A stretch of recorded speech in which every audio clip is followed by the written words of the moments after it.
नमस्कार आदाब, आप देख रहे न्यूज़ लाइव 24। मैं खुशी चैनल का खैर मकदम करता हूँ। जैसा कि ये ऐलान हो चुका है और जब इलेक्शन कमीशन हाई कोर्ट में हलफनामा दाखिल करते हैं कि 22 जनवरी को इलेक्शन कराना चाहती है, तो ठंड के माहौल में भी उल्टी की जो सियासी दर्जा हरारत में काफ़ी बढ़ाव देखने को मिल रही है। और कई लोग तो कलकत्ता का भी सफ़र कर चुके हैं टिकट लाने के लिए, और कई लोग टिकट की तलाश में हैं।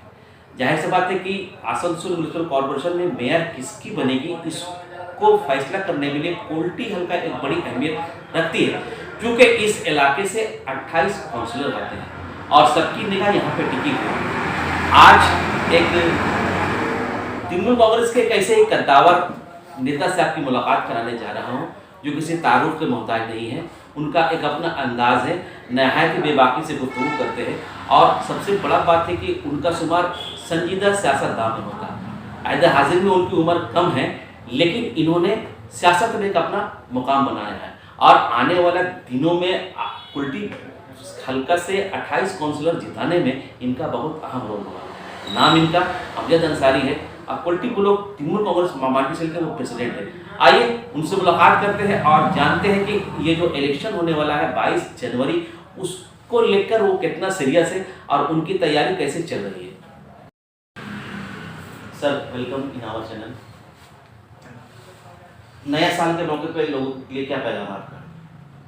नया साल के मौके पे मैं पूरे देशवासियों को पैगाम देना चाहता हूँ कि जितने भी उनके घर के बच्चे हैं उन लोग को वो ताकीद करें कि सेफ ड्राइव वो करें, शराब ना पिए, शराब पर जोर दें कि वो लोग नहीं इसका सेवन करें। और कल क्रिसमस, इस पर मैं चाहता हूँ कि आप मैसेज दें। कल क्रिसमस है। हाँ, कल जो क्रिसमस है वो तो हम लोग के लिए बहुत बड़ा दिन है। पूरा हिंदुस्तान के लिए, साथ ही साथ पूरा वर्ल्ड में क्रिसमस मनाया जाएगा, क्योंकि ये जीसस क्राइस्ट का बर्थडे हम लोग सेलिब्रेट करते हैं। तो मैं अपने क्रिश्चियन भाइयों से तहे दिल से गुजारिश करता हूँ कि वो क्रिसमस बहुत धूमधाम से मनाएं और मुबारकबाद देना चाहता हूँ। कोविड का ख्याल रखें। अच्छा, 22 तारीख को जैसे कि हलफनामा भी दाखिल हो गया, लगभग ये अनाउंसमेंट हो ही जाएगा। 22 जनवरी को आसनसोल म्यूनिसिपल कॉर्पोरेशन का इलेक्शन है। उल्टी में 28 वार्ड है। इस इलेक्शन को लेकर के आप लोग कितना सीरियस हैं? सीरियस तो हैं, चूँकि इलेक्शन है। हम लोग नहीं चाहते हैं कि 28 का एक भी सीट हम लोग गंवा दें। हम लोग पूरे मजबूती के साथ 28 का 28 सीट को हम लोग निकालना चाहते हैं। कल हम लोगों ने एक बीजेपी के नेता के ऐसा पत्रकार इंटरव्यू किया, उन्होंने अपना इंटरव्यू में कहा कि कुल्टी से हम लोग 20 सीट जीतेंगे। इसको लेकर क्या बोलिए? देखिए, उसका अपना सोच है। वो हवाई में ज़्यादा विश्वास करते हैं, क्योंकि आपको मालूम होगा कि उसका फादर अजय पोद्दार जी यहाँ से हम लोग विधायक जीते हैं बीजेपी से। 4 महीना हो गया, कुल्टी का आवाम को ये जानकारी मिल गया कि 4 महीना में क्या अवस्था हो गया कुल्टी का। उनको ढूंढने से भी नहीं मिलता है। हम कोई काम नहीं कर रहे, कोई काम नहीं, वो तो नजर ही नहीं आ रहे, वो तो लग ही नहीं रहे कि वो कुल्टी में रह रहे हैं। एक आम इंसान को उसको मिलने के लिए जो तकलीफ हो रही है वो कुल्टी के जनता को सबको मालूम है। वो एक और बात कह रहे हैं कि तृणमूल कांग्रेस में जो ग्रुपिज्म है, जो हम लोगों ने देखा कल मिलाप हुआ आपका एमएलए का, ब्लॉक प्रेसिडेंट का, उसको लेकर कह रहे हैं कि ग्रुपिज्म का फायदा हम लोग को मिलेगा और हम लोग को ज़्यादा अच्छा रिजल्ट करेंगे बीजेपी। नहीं, देखिए, ऐसा कोई ग्रुपिज्म नहीं है। छोटा मोटा मतभेद था, ठीक है। वो तो हर घर में भाई भाई में हो जाता है। ये छोटा सा मतभेद था। हम लोग उसको प्रेस मीट करके ऑलरेडी डिक्लेयर कर दिए कि ऐसा कुछ नहीं है और हम लोग सब एक मंच में हैं। क्योंकि हम लोग दीदी का पार्टी करते हैं, हम लोग तृणमूल करते हैं और हम लोग पूरा मजबूती के साथ इस इलेक्शन को सीरियसली ले रहे हैं और 28 का 28 सीट इंशाल्लाह हम लोग जीतेंगे। आपकी जिम्मेदारी 28 वार्ड में, लेकिन खासकर स्पेशली इस वार्ड में जो 3 वार्ड है जो बीसर से सटे हुए हैं, 3 वार्ड में एक साधन पाल का वार्ड था जो पहले फॉरवर्ड ब्लॉक में थे, फिर वो टीएमसी में आए, फिर वो बीजेपी में चले गए। इसके बाद 2 वार्ड कांग्रेस की थी, फिर वो टीएमसी में आए, फिर वो बीजेपी में चले गए। तो 3 में से 3 वार्ड भी आपका टीएमसी का नहीं रहा। तो क्या लगता है इस बार 3 वार्ड आप लोग टीएमसी को जिता पाएगा? 100% इस बार हम लोग तीनों वार्ड को लेंगे। इसका कारण चूंकि ये आप देखते होंगे कि जो काउंसलर जीत के आया कांग्रेस से, बप्पाचार्य और एक फॉरवर्ड ब्लॉक का साधन पाल, ये लोग एक्चुअली काउंसलर नहीं, ये लोग बिजनेसमैन हैं। ये लोग बिजनेस करने के लिए राजनीति में कदम रखे थे, बिजनेस किए, जितना कमाना था कमा लिया, ठीक है, और फिर अपना बुढ़िया बिस्तर बांध के वो लोग अपना चला दिया। बीजेपी के बारे में हम लोग देखते हैं कि उसका बड़ा साइलेंट वोटर होता है और एक इशू होता है वो हिंदू मुसलमान मंदिर मस्जिद, ठीक है, और इस इशू पे टारगेट होता है कि वोट को भुनाया जाए। तो इससे कैसे आप लोग सकिए, इससे कैसे बात पाइएगा इस इशू से? काउंसिलर इलेक्शन में ऐसा कोई मुद्दा नहीं आता, ये छोटा इलेक्शन है, लोकल बॉडीज को, लोकल चेहरा को देख के आदमी वोट देता है, ठीक है। इसमें ऐसा नहीं है हिंदू मुस्लिम ऐसा करने का कोई, और हम लोगों को तो कुल्टी बहुत शांतिप्रिय जगह है, यहाँ पर ऐसा कोई जगह भी नहीं है कि हम लोग हिंदू मुस्लिम लोगों को करने के लिए देंगे, कोई मौका भी हम लोग नहीं देंगे कि वो लोग कर सके और वोट को ले सके। 28 वार्ड में हम लोग कितना वोट जीते जा रहे हैं? हम लोग तो पहले से मैं बोल रहा हूँ 28 का 28 सीट इस बार हम लोग। आखिर आप लोगों ने क्या किया कि 28 में 28 सीट जीते? डेवलपमेंट, आप पूरा कुल्टी के एरिया में देखिए जो डेवलपमेंट का काम हुआ शायद ही कहीं हुआ। तो अगर डेवलपमेंट का काम हो तो फिर आप लोग विधानसभा इलेक्शन कैसे आ रहे हैं? विधानसभा इलेक्शन में एक्चुअली कुछ एक ऐसा माहौल बन गया था, आप देखे होंगे कि पूरा बंगाल का माहौल ऐसा बन गया था कि लग रहा है कि पूरा बंगाल में हम लोग का सफाया हो जाएगा और बीजेपी आ जाएगी। इस हवा में कुछ ऐसा भी है जिसको हम लोग दिन रात लोग के लिए मेहनत किए हैं, वो लोग भी बहकाव में आके झूठ पे पैसा का लालच में वोट को अपना बिक्री किए हैं। आज 4 महीना में वही जनता लोग को सबक मिल गया है कि क्या हाल होगी। उल्टी के जहाँ तक बात की जाए तो कहा जाता है कि यहाँ का चाणक्य उचित चटर्जी है, तो उन पे आप लोगों को कितना फेथ है? पूरा फेथ है, हम लोग सीनियर मोस्ट नेता है, आज भी हम लोग उसको मानते हैं, और उन्हीं का नेतृत्व में और हमारे ब्लॉक प्रेसिडेंट विमानाचार्य का नेतृत्व में हम लोग पूरा 28 का 28 सीट को जीतेंगे। पश्चिम बंगाल त्रिपुर माटी से की अगर बात की जाए तो हम लोगों ने देखा कि जब से सैयद अफरोज को जिला का सदर बनाया गया तो काफ़ी एक्टिविटीज़, काफ़ी प्रोग्राम वगैरह हम लोगों को देखने को मिला और उनका हम रोल भी था एमएलए को जिताने में। इस बात से कितना इत्तेफाक करते हैं? जी हाँ, सही बात है कि जब से सैयद अफरोज भाई हमारे डिस्ट्रिक्ट के माइनॉरिटी सेल के प्रेसिडेंट बने हैं, हकीकत में मानिए कि माइनॉरिटी सेल में एक जान सी आ गई है, क्योंकि उन्होंने बहुत सारा प्रोग्राम किया है और इतना जद्दोजहद किया है कि आज पूरा पश्चिम बर्धमान क्या पूरा बंगाल में माइनॉरिटी सेल का नाम लिया जाता है। मैं तो तहे दिल से उनका शुक्रिया अदा करना चाहता हूँ कि जो उन्होंने ही सबको माइनॉरिटी सेल का एक पहचान दे दी है और उनकी एक्टिविटीज़ हम लोग को दिखाई देती है।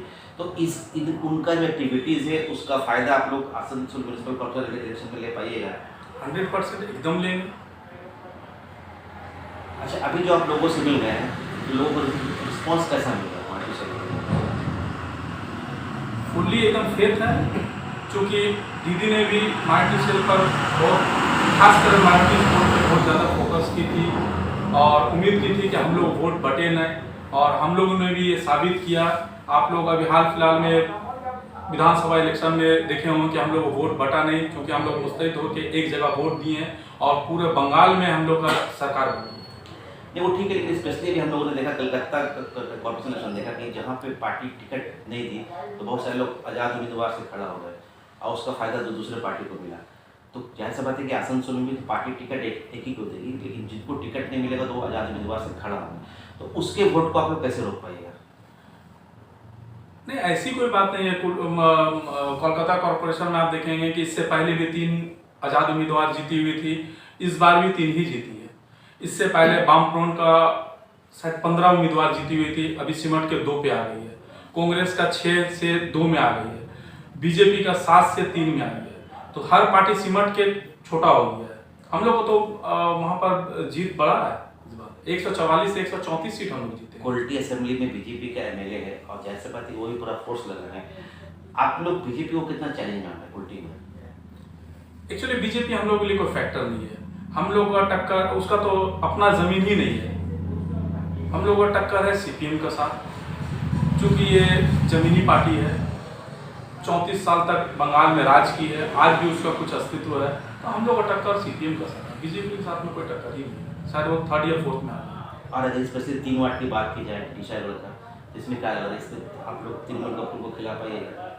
एकदम तीनों वार्ड में हम लोग तृणमूल को ही जिताएंगे, हर हाल में हम लोग इस सीट को लेंगे, क्योंकि एक बार झूठ में बहकावे में पैसा का लालच में पब्लिक गुमराह हो गई, दोबारा नहीं। अच्छा, इस बार का जो इलेक्शन है जैसे पति 22 तारीख को इलेक्शन होगा, हम ये चाह रहे हैं कि इलेक्शन से पहले being as a minority president Kulti बोलो तृणमूल कांग्रेस, आप अपने वोटर से क्या अपील करना चाहेंगे? मैं पूरी कुल्टी के आवाम से, वोटर से मैं अपील करना चाहता हूँ कि आप पूरा मुस्तैद हो कि एक जगह अपना वोट टीएमसी को दें।